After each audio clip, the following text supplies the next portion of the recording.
कि जितना पानी यहाँ पर चाहिए उसका हम 3/4 भाग ही दे पाते हैं। तो इससे बड़ी दुर्भाग्य की बात और क्या हो सकती है? मतलब खुद एडमिट करते हैं कि एडमिट करते हैं, जितने हमारे पास राइटिंग में है। There are 4 constituency. सुन लीजिए, अंबेडकर नगर, संगम विहार, अनऑथराइज्ड कॉलोनियों को बसने ही क्यों देते हैं? मैंने बोल तो दिया, वही बसने क्यों देते हैं?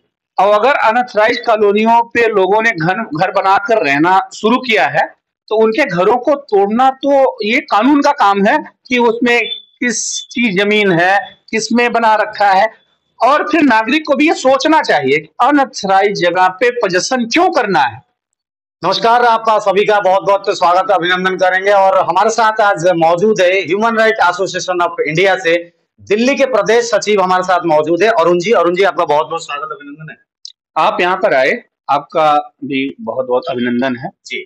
आज अरुण जी के साथ एक विशेष हम शिकायत करेंगे। देखिए, ह्यूमन राइट से हैं और मानव की अधिकार जब हनन होता है वहां पर ह्यूमन राइट एसोसिएशन स्टैंड करते हैं। और इस ऑर्गेनाइजेशन को चलाते हुए अरुण जी कई वर्षों से दिल्ली के विकास को, विकसित दिल्ली का जो सपना देखते हैं, कई सारे लोग, कई सारे नेता तो क्या ही देख रहे हैं, क्या प्रोजेक्ट लेके आ रहे हैं, इतने दिनों में दिल्ली कहां तक पहुंची है और दिल्ली की इमेज क्या है। भारतवर्ष की नहीं बोलूंगा खाली, अभी तो पूरे विश्व भर में दिल्ली को किस तर्ज पर देखा जाता है, खासकर पोल्यूशन से बात करें, खासकर डेवलपमेंट की बात करें। अरुण जी, दिल्ली की एक ओवरऑल रूपरेखा, एक छवि पूछूं, आप इतने दिनों से ह्यूमन राइट्स को चलाते हैं, देख रहे हैं, क्या कहेंगे ओवरऑल छवि अगर दिल्ली के बारे में? देखिए, हम पहली बात तो आपको बता देना चाहेंगे, हम ह्यूमन राइट्स के लिए काम करते हैं। हमारे जो राष्ट्रीय अध्यक्ष है माननीय अनुराग चंद्र वंशी जी, उनके नेतृत्व में हम लोग काम करते हैं। तो जहां तक मानवाधिकार की बात रही है तो हम लोग पूरे भारत में, मैं तो पूरे समझे दिल्ली में काम करता हूं, जहां पर भी मानवाधिकार का वायलेशन क्रिएट होता है, हम लोग वहां पर जा करके और वहां पे उन चीजों का इन्वेस्टिगेट करके और उसके संदर्भ में जो भी कार्य होता है हम उस दिशा में कार्य करते हैं। जी, कर्ज तो आपने सुन लिया, ह्यूमन राइट्स लगातार काम करते हैं, मगर मैं दिल्ली की शिकायत लेके यहाँ पर बात करूंगा। दिल्ली में अगर बात करें, खासकर मैं डेवलपमेंट की बात करूं, जो सालाना बजट पारित होती है दिल्ली को विकसित करने के लिए, नाली, सड़क, बिजली, पानी, जो मूलभूत सुविधाएं, आजादी के 75 साल के बाद सर, आप दिल्ली में सर्वे करते हैं, आपको भिन्न भिन्न प्रकार के मुद्दे मिलते हैं। ओवरऑल एक नाली, सड़क, बिजली, पानी, इसके ऊपर अगर आप देखते हैं, एरिया भी गिना दूं या सर आपको पता होगा मेरे को? नहीं, देखिए, हम किसी पर्टिकुलर एरिया की बात नहीं करते, हम पूरे दिल्ली की बात करते हैं। दिल्ली की बताइए। देखिए, जैसे हमारा मानवाधिकार है, जिस संयुक्त राष्ट्र संघ ने 1948 में संयुक्त राष्ट्र संघ ने इसका रूपरेखा तैयार किया था और उस पर 48 देशों ने हस्ताक्षर किए थे। लेकिन दुर्भाग्य रहा कि लगभग 40, 42, 45 सालों बाद भारत में ये राष्ट्रीय मानवाधिकार आयोग का संविधान के द्वारा गठन हुआ और उसके बाद से मानवाधिकार कानून यहाँ पर सक्रिय हुआ। लेकिन इसके संयुक्त राष्ट्र संघ के डिक्लेरेशन करने के पहले भी, 5000 साल पहले भी, सर्वे भवन्तु सुखिनः सर्वे सन्तु निरामया, ये तो हमारे भारत की परिभाषा चली आ रही है। तो हमारे भारत में पहले से ही मानवाधिकार था।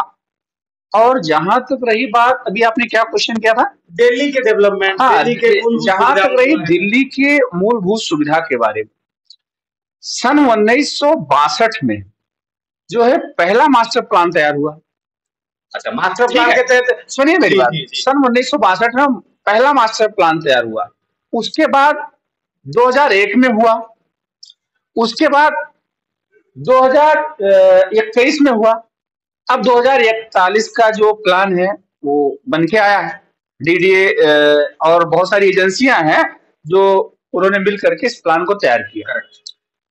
तो विकास, दिल्ली के समग्र विकास के लिए ये जो रूपरेखा तैयार होती है तो केंद्र सरकार की मंजूरी के बाद ये तैयार होता है। बिल्कुल ठीक है, केंद्र सरकार की मंजूरी के बाद ये विकास का जो डेवलपमेंट का है रोड मैप तैयार होता है।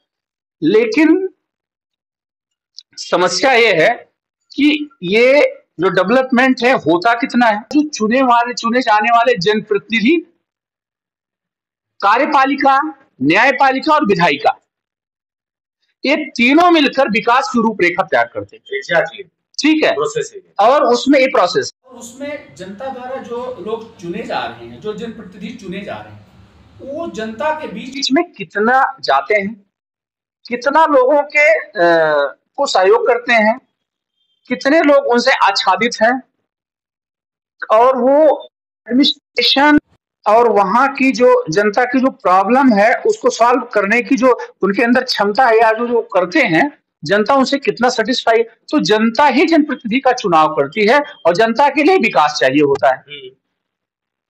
अब जनता को भी आवाज उठानी चाहिए। अगर किसी क्षेत्र में पर्टिकुलर, मान लो दिल्ली की बात है, वहां पर अगर विकास नहीं हो रहा है, 1962 में जो प्लान तैयार हुआ उसमें मूलभूत सुविधाएं क्या होती हैं? रोटी, कपड़ा, मकान, पानी, बिजली, पानी। ठीक है, अब ये जो चीजें हैं, 3 बार मास्टर प्लान बनने के बाद भी दिल्ली में चुने हुए जनप्रतिनिधियों द्वारा पूरी दिल्ली में, मुझे लगता है कि हमारे लोगों ने भी जो सर्वे किया है, कि ना तो उनको पूर्ण रूप से पानी मिल पा रहा है, ना तो उनको पूर्ण रूप से आवास मिल पा रहा है, ना तो उन्हें पूर्ण रूप से सड़कें ठीक से बन पाई हैं। कभी बनती हैं, कभी उखड़ जाती हैं। हमारे पास ऐसी बहुत सारी समस्याएं आती हैं। और जहां तक जो सबसे बड़ा मुद्दा है अनऑथराइज्ड कॉलोनियों का है, अनऑथराइज्ड कॉलोनियों में पानी नहीं है, सड़क नहीं है। बारिश के दिनों में क्या हाल होता है, अभी हमने हालिया कुछ महीनों पहले मुख्यमंत्री जी को चिट्ठी लिखा था, यहाँ पर संगम विहार क्षेत्र के बारे में लिखा था कि यहाँ पर हमारे जो लोग रहते हैं जी, बारिश के दिनों में तो उनका बुरा हाल होता है, और जो बच्चे स्कूल में पढ़ने जाते हैं उनके बारे में तो बड़ा ही बुरा हाल है। अभिभावक उनको अपने कंधे पर लेके जाते हैं, कमर भर पानी में घुस के जाते हैं, नाला और सीवर खुला हुआ है, गटर खुले हुए हैं, कहीं भी कोई भी इंसिडेंट हो सकता है, होता भी है। और अगर यहाँ पर किसी को कोई हॉस्पिटल नहीं है, इतने बड़े संगम विहार, और इस संगम विहार, दुर्गा विहार, देवली और ये क्या नाम का राजू पार्क, ये जो एरिया है, यहाँ पर कोई भी गवर्नमेंट का हॉस्पिटल शायद नहीं है, और ना ही अभी तक कोई प्रस्तावित है, ना कोई अभी बनने की कोई योजना है। करेक्ट। इसके बारे में माननीय मुख्यमंत्री जी को हमने पहले ही अवगत कराया हुआ है, लेकिन शायद कंसर्निंग विधायक ने विधानसभा में एक मुद्दे को उठाया भी था, लेकिन अभी तक उसमें कुछ तब्दीली नहीं हो पाई है। और मैंने मुख्यमंत्री जी को लिखा था, तो उनके यहाँ से डिप्टी सेक्रेटरी जो है, उनके यहाँ कोई गुप्ता जी हैं, उनका मेल आया था मेरे पास, तो कहा था कि भाई इसमें मैं भेज दिया गया, लेकिन पूर्ण रूप से भी कुछ हो नहीं पाया। देखिए, जो बाल भविष्य है, देश का जो बाल भविष्य है, जो बच्चे हैं, वो आगे आने वाले भविष्य का निर्माण करेंगे। इस क्षेत्र में इतने स्कूल हैं, कोई हाई स्कूल है, हाई स्कूल तक है, कोई 8th तक है, कोई 5th तक है, कोई 12th तक है। बच्चे बारिश में कमर भर पानी में घुस के जाते हैं, और वो जहां पर स्कूल है वहां की सड़कों का क्या हाल है, ये आप सर्वे करके देखिए। वही मैं जोड़ देता हूं, मैं अरुण जी के साथ थोड़ा सा जोड़ देता हूं। ये बातें शुरू होने से पहले ना एक शब्द का इन्होंने उच्चारण किया था हिंदी में, अनऑथराइज्ड कॉलोनीज। ये शब्द कहाँ से आया जी? मैं जानना चाहूंगा। जो डिपार्टमेंट में है, जो सरकारें चलाते हैं, 3/4 मास्टर प्लान ये लगने को जा रहा है। ये व्यवस्थाएं ब्यूरोक्रेट से लेके, नेताओं से लेके, बुद्धिजीवियों से लेके, बड़े बड़े तुर्रम खान बैठ के मास्टर प्लान को बनाते हैं, और लगातार कई वर्षों से बनते हुए भी आ रहा है। ये हो क्या रहा है इसमें? अनऑथराइज शब्द का उच्चारण इसीलिए करना पड़ रहा है क्योंकि विकसित दिल्ली कभी बन ही नहीं पाई, और उसको तरीके से मास्टर प्लान के तहत कभी बनाया ही नहीं गया। और ये जो कॉलोनीज है, जो अवैध रूप से बच चुकी हैं, जिनके माई बाप नहीं है, जिन कॉलोनियों में कितने चौड़ाई के रोड होना चाहिए, किस हिसाब से इसका डेवलपमेंट होना चाहिए, कभी तैयारी हुई नहीं है। और ये अवैध कॉलोनियां सर, अनऑथराइज कॉलोनियां बस्ती कैसे चली गई? क्या भ्रष्टाचार का आधार भित्ति भूमि के आधार पर, ये भ्रष्टाचार के आधार पर इसको बनाया गया? कैसे बन सकती है अप्रूवल के बगैर? सरकारी जगहों पर कई सारे डेमोलेशन की रिपोर्ट भी हमारे चैनल में आप देखेंगे। ये सब कैसे बनते हुए जा रहे हैं? जेतपुर, नरेला, बबाना, मीठापुर, मंगलपुरी, कल्याणपुरी, तिलोकपुरी, संगम विहार, कभी गए हैं आप लोग? जो भी ब्यूरोक्रेट्स, जो भी नेता इस रिपोर्ट को देख रहे हैं, कभी आप गए हैं?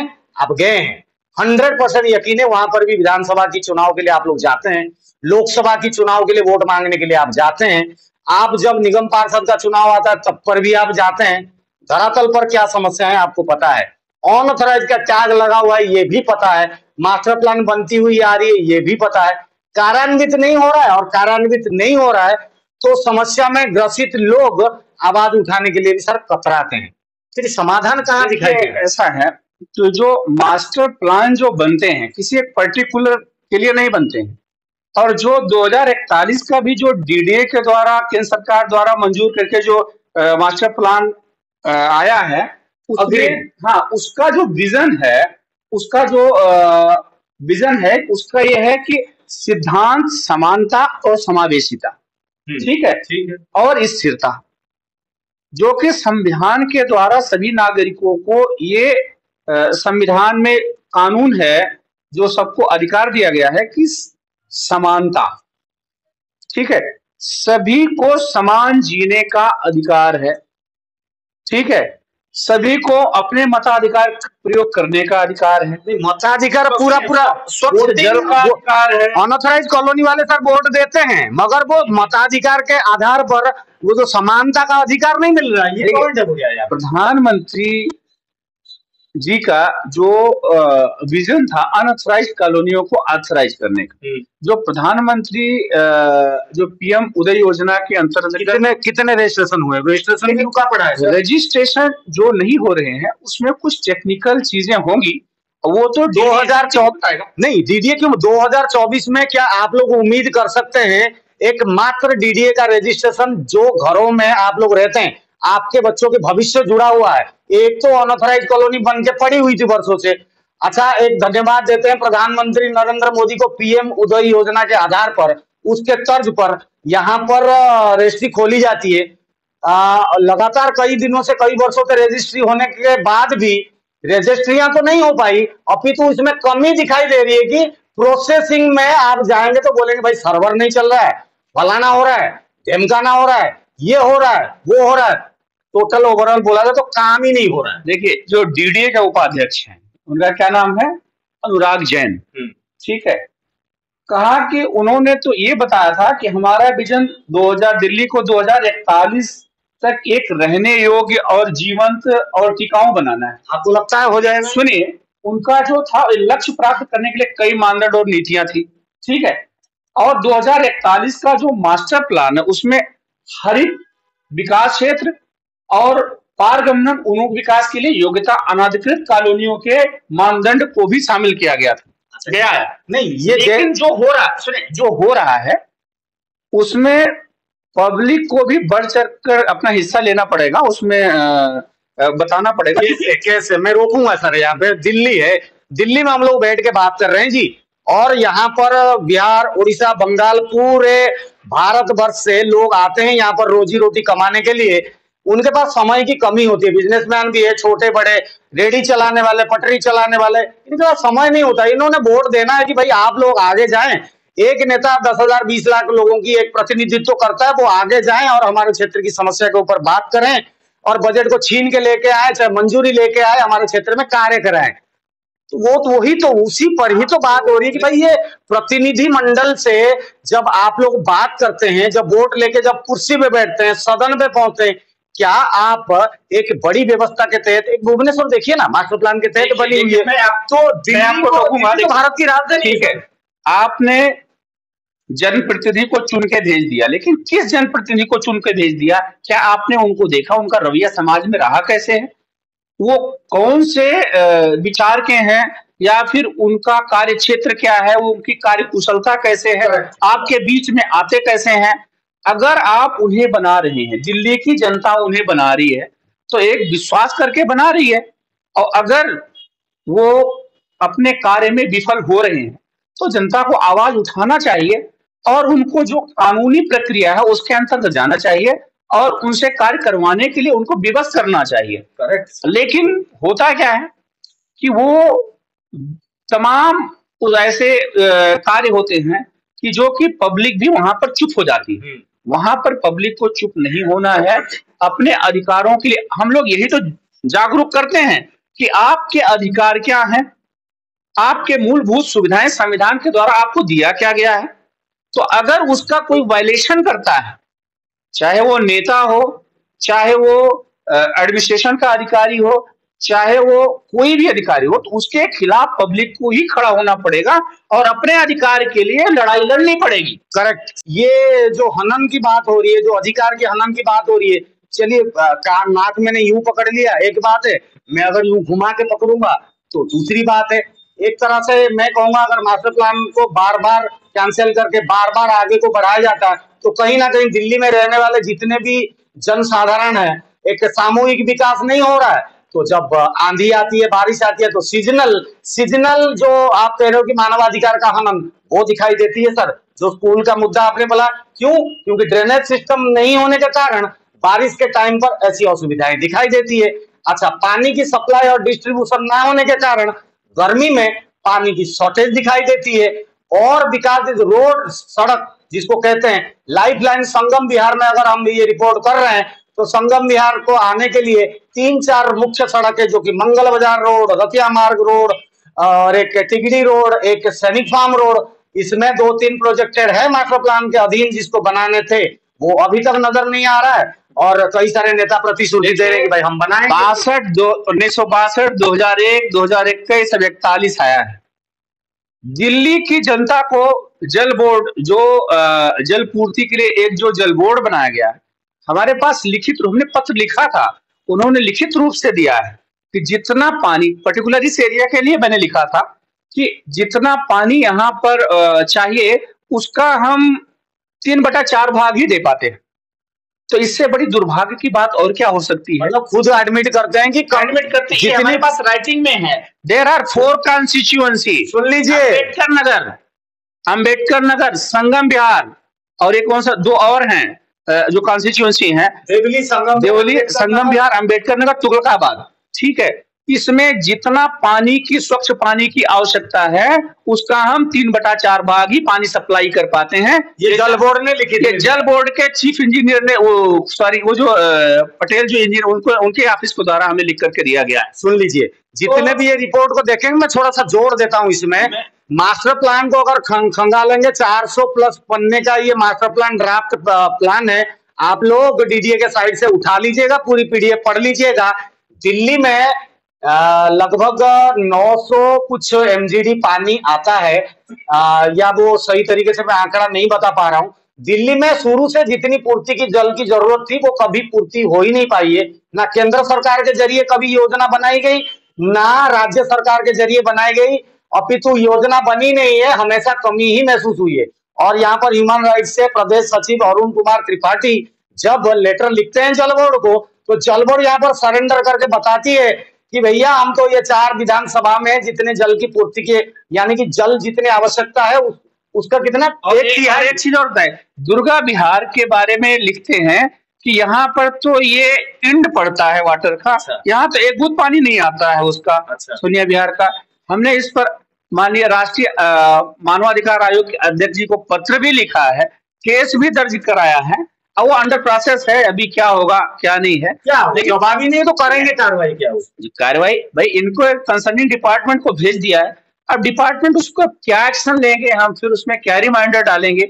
ये तो मैं तो उन जनप्रतिनिधियों से ये अपील करना चाहूंगा कि जरा आकर के आप इन कॉन्स्टिट्यूएंसी में देखिए कि यहाँ पर लोग पानी के बिना कैसे तरसते हैं और कैसे उनका जीवन चल रहा है।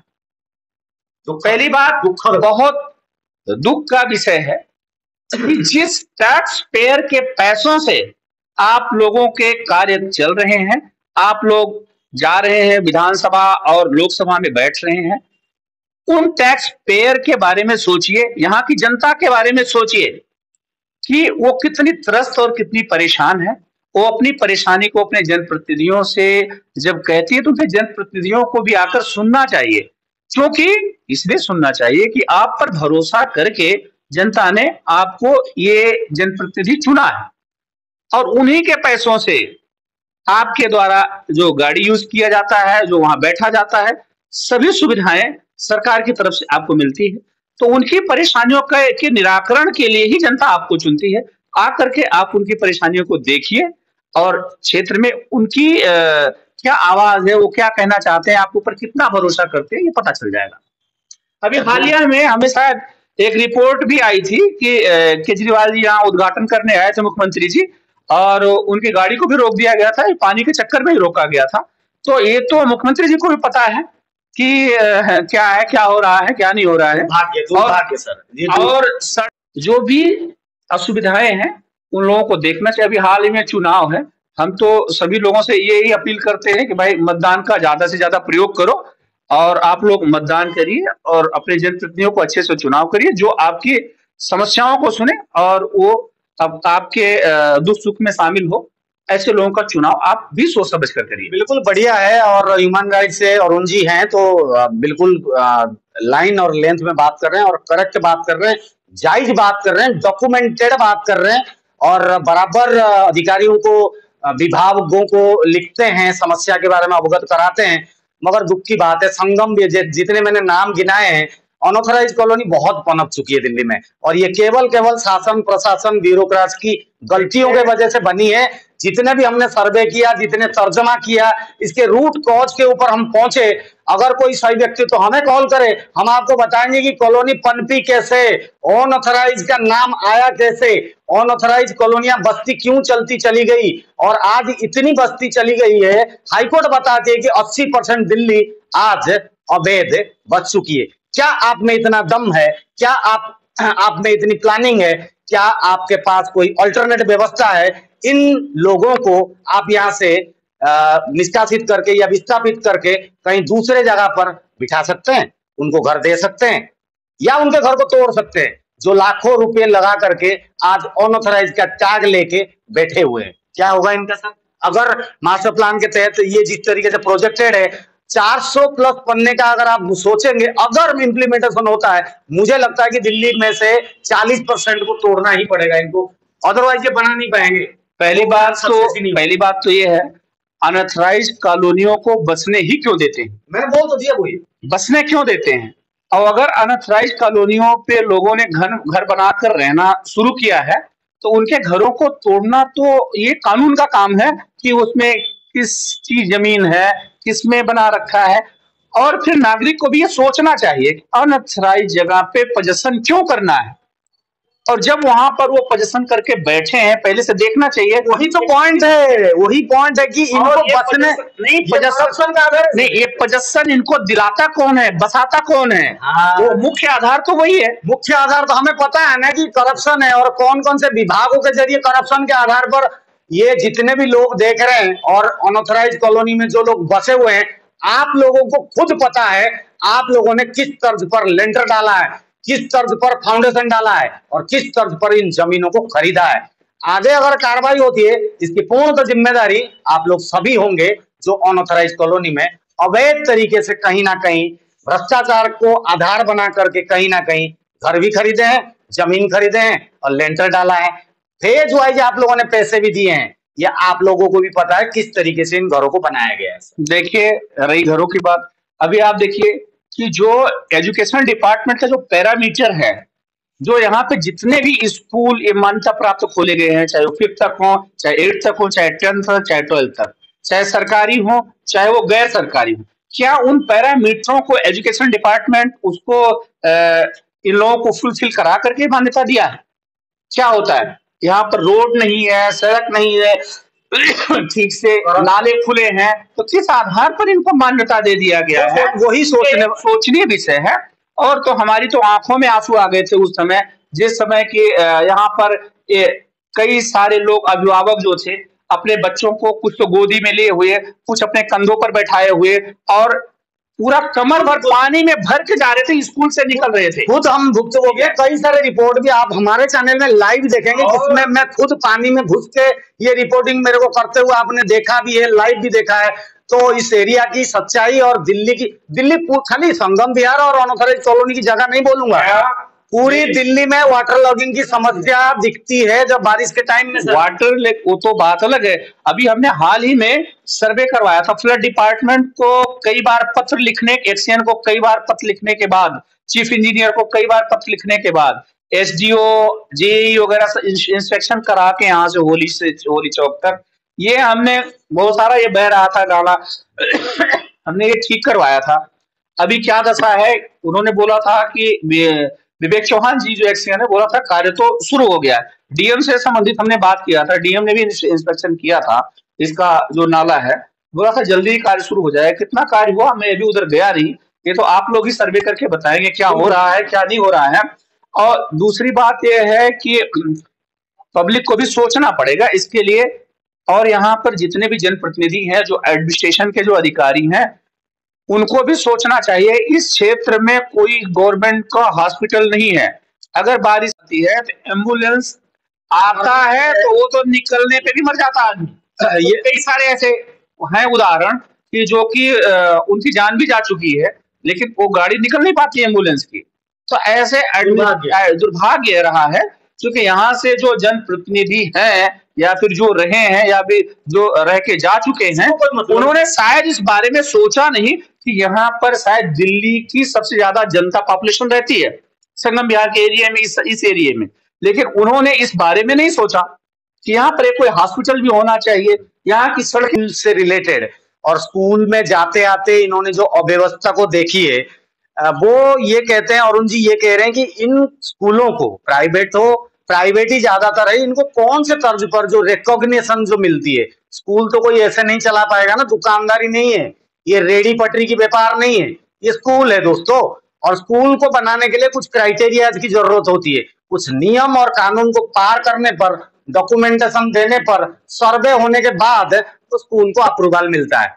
क्या लगता है सर, ये जो स्कूलों को सही तर्ज पर और बिल्कुल सर्वे कि भाई ये स्कूल ने सारे जो मापदंडों को, इन्होंने क्राइटेरिया को मैच कर लिया, चलो जी अप्रूवल दे दो, लगता है ऐसा? देखिए ऐसा है कि एजुकेशन डिपार्टमेंट ने इनको मान्यता किस बेस पर दिया है ये मुझे तो नहीं पता, क्योंकि एक जो प्राइमरी स्टेज है या फिर मिडिल स्टेज है या फिर 10th का हाई स्कूल का है या फिर इंटरमीडिएट का, उसमें बच्चों के फिजिकल, मेंटल और उसका जो